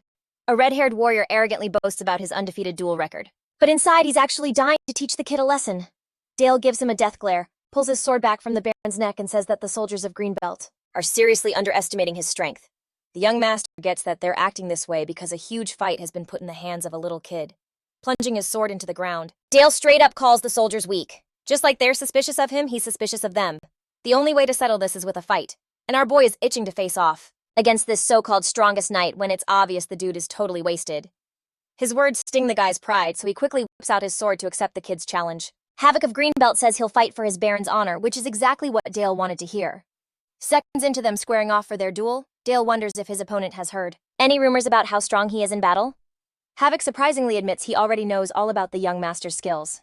But that's the weird part, because it makes our boy wonder why this guy is acting so confident in the first place. He suspects the dude has an ace up his sleeve. Havoc lunges forward like a flash, clashing with Dale's sword. To his surprise, he's blocked by some kind of shadow defense. The knight goes all out on offense at first, while Dale is forced to just dodge. From the first few hits, our boy can't sense any aura at all coming from this guy's weapon. But that's normal because not many knights can use that kind of power anyway. At the same time, Dale wants to fight back with everything he's got, so he unleashes the power of shadows, trapping the knight in a field of darkness. Havoc is surprised, but his fast reflexes let him slice through the vines. He's in a spot where he can't focus on Dale because of the artifact's powers. The young master keeps up the attack with more dark magic spells. The disappointing thing is that this guy's skills are actually pretty mediocre so far. But then something crazy happens. Havoc just freaking faints. Dude is literally on the ground exhausted. Dale is the one who's totally shocked now, unable to believe the strongest knight is so darn weak. Baron Greenbelt yells at our boy for taking out an elite knight right before the battle even starts. But this comment just totally pisses our boy off. Dale asks if this clown even has a clue about how bad of a spot he's in right now. At their current level, they can't even do jack in the upcoming fight. He wonders if Greenbelt is just going to sit on his butt and do nothing about it. The young master can't even believe an elite knight could be so weak, pointing out that even though the House of Saxon vows to protect others, that doesn't mean people can just ditch their own responsibilities. With this revelation, he declares that his family's knights will be taking over for Greenbelt's forces. The Baron has a choice to make now. He could either follow him, or he could choose his own destruction. The rest of the knights immediately drop to their knees, swearing loyalty to Dale's leadership. In the next scene, we cut back to the House of Saxon. Lady Elena is worried sick about her son's safety, while the Duke tells her everything will be fine because of how talented he is. Dale's future looks so bright that the Duke is already convinced he's going to be a huge success. The dude thinks his kid is going to rule the world, but right now the kid is dealing with a level 9,000 headache. He thought the people outside the duchy would be just as awesome as him. But as it turns out, they're just a bunch of weaklings. Then there's that holy knight who definitely knew how messed up the Greenbelt barony was, and still suggested it as a target on purpose. The next day, Mr. Elite Knight Havoc is hauling a gigantic boulder, begging to stop the training. But the Knights of Noir are far from done. They're molding these weaklings into real soldiers for the upcoming battle. Havoc is such a total crybaby that he complains non-stop. Dale tells Surveil to focus on teaching these clowns from the ground up. He also wants a messenger to go into the Parker barony to start negotiations. Dale isn't really interested in last-minute peace talks. It's just that a part of him is dying to see Brandenburg's crappy face before the